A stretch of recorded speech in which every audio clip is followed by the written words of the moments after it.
everything we do, everything that we have around us is basically the end result of the way that we're thinking about it. This podcast encourages and empowers you to create your own unique real story, develop your own unique real statement, and discover your own unique real self. The power is yours.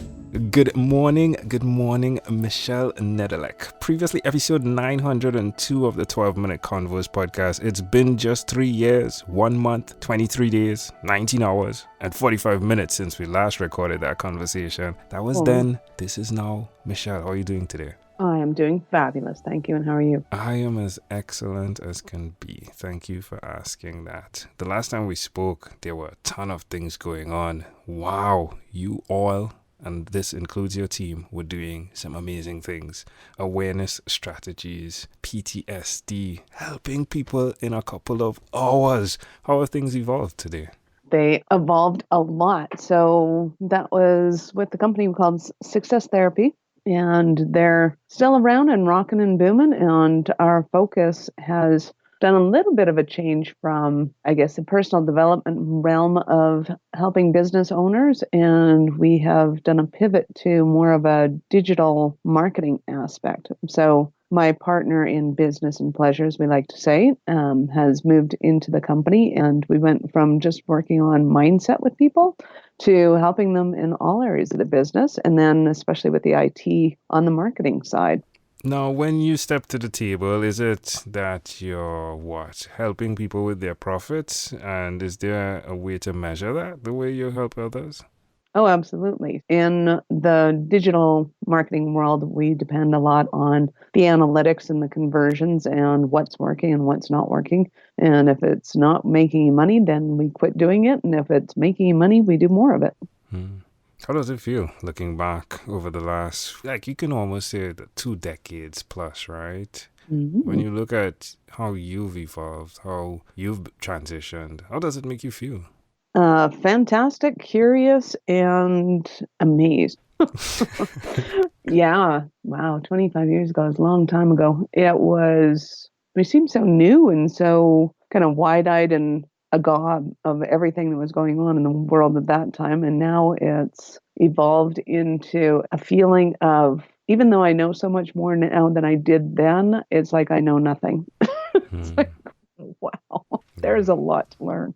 There is a lot to learn. And that then brings me to that conversation of that voice. The voice that you would have heard that no one else hears except you. Is it the same voice today, or has that voice evolved as well? That inner direction, that discernment, if you would? I think I have a multitude of people helping me inside my head. I don't think there is just one voice, but my willingness to listen has definitely improved, and a lot less filters. So when that voice says jump, I jump. When it says run, I run. Is much more spontaneous now, or willing to be spontaneous now. Even though I was spontaneous back then, it seemed a little more ad hoc, whereas now it seems to be directional. How many people in business, in everyday life, are numbing or even deafening out that sound of that voice? And how much of your work is bringing that voice to life? I think most people don't listen to that voice because they're like, oh, that's just going to get me in trouble. That's a bad idea. And the reality of it is they're actually good ideas. They're actually moving them forward and toward their goals. And I would say that about 90% of what we do is helping them to listen to that inner voice and get rid of the confinement of I shouldn't, I can't, I won't. It's powerful. So are these affirmations that then lead us? Are there small steps that carry us to this path? Or is it something that we can transition to as quick as the snap of a finger? Both, I would say. There are elements. I tell people if you can make that snap and change, do it as often and as quickly as possible. Absolutely. And I think the irony is people think that if it's perceived as a big transition, then it has to come slower. And that's not actually true. You can make vast changes in a short period of time. And sometimes what's perceived as a little change can take a while to go, okay, I can do this. And there's different aspects of it that they have to work through and kind of grapple around because it's tied to a lot more other issues than they realize. So it can be things like if somebody in their business and a lot of their clients are, say, going past 30 days and they're not paying their bills and they're like, oh, that's the market, that's this, that's the other thing. And they don't really understand how in control they are over that.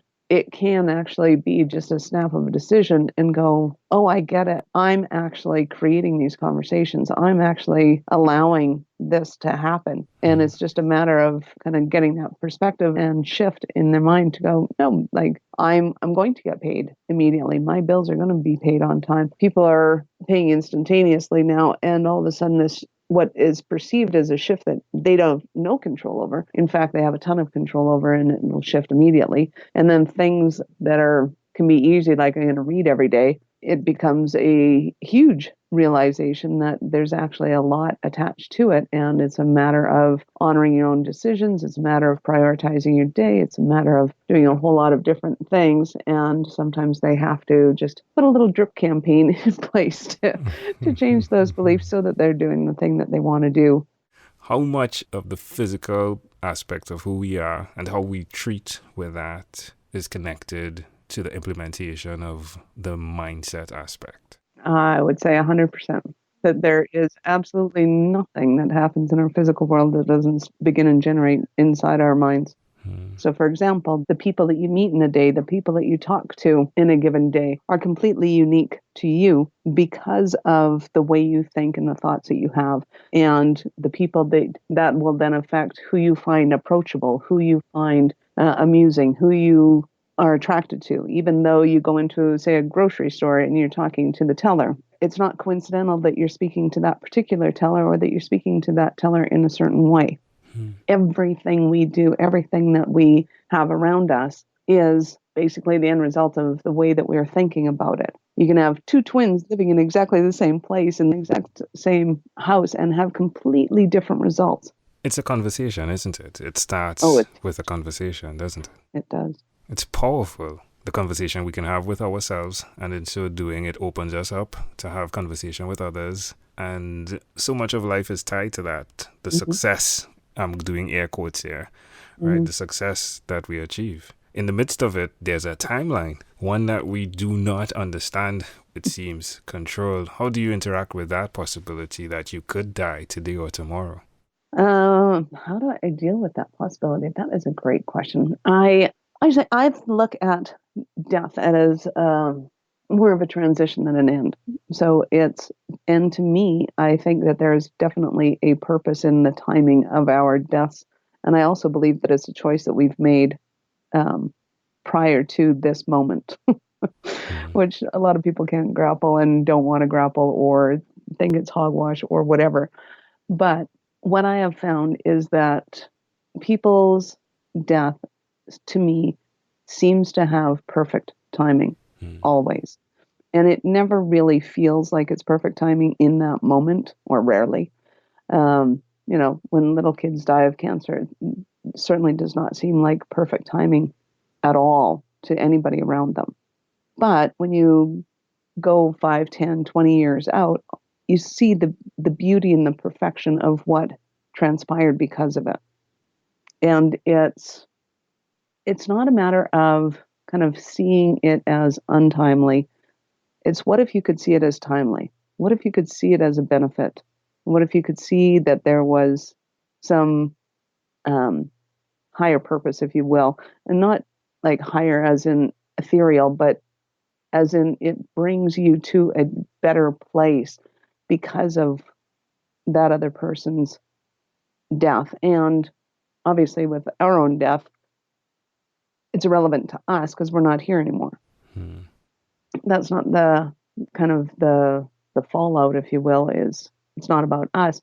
It's about the people who survive us and who are impacted by not only what we brought while we were alive, but in that transition.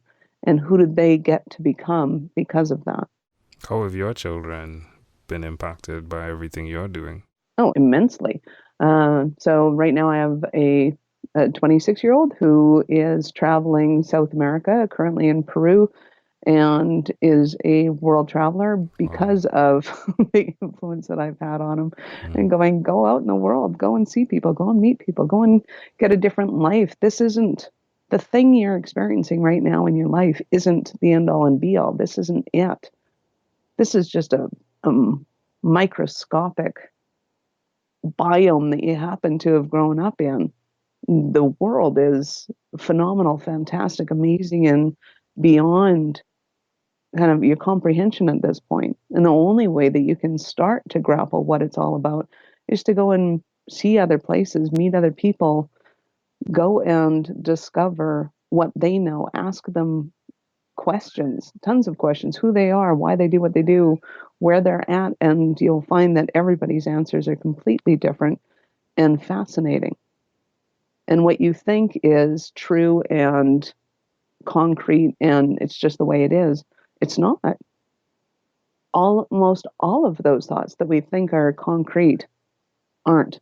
It's just our way of thinking. It's just what's going on right now.